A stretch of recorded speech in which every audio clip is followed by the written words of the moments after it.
خان جو دعوے کرتا تھا 3 اس نے مشیر رکھے تھے احتساب کے، وہ آج کہتا ہے کہ میں نہیں کرتا تھا، یہ مجھ سے جنرل باجوہ کرواتا۔ جنرل باجوہ صاحب کہتے ہیں مجھے پتا نہیں۔ جاوید اقبال صاحب سے لوگ ملتے ہیں تو وہ رو کے میں تو بڑا مجبور تھا، مجھے حکومت بلیک میل کر کے کام کرواتی تھی۔ اس ملک کا چیف جسٹس، پاکستان کی سپریم کورٹ کا چیف جسٹس فواد حسن فواد صاحب کی فائل اپنے کمرے میں رکھ کر بیٹھا رہا کہ اس کو بیل نہ مل سکے۔ کیا نیب اس کا حساب دے گا؟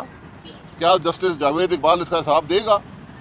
جسٹس جاوید اقبال کو حساب دینا پڑے گا، یہ میں آپ کو بتا رہا ہوں۔ جہاں نہیں دے گا تو ایک اور انصاف کا میدان بھی لگے گا۔ اس میں آج بھی کوئی شرم اور جسٹس جاوید اقبال میں یہ کہتے کہ کس نے اس سے مقدمے کروائے ہیں۔ انتظار کیا گیا، جس دن فواد حسن فواد صاحب کی عمر 60 سال ہو گئی، سروس سے ریٹائر ہوئے، اس کے 1 ہفتے کے اندر کوئی ثبوت نہیں تھا۔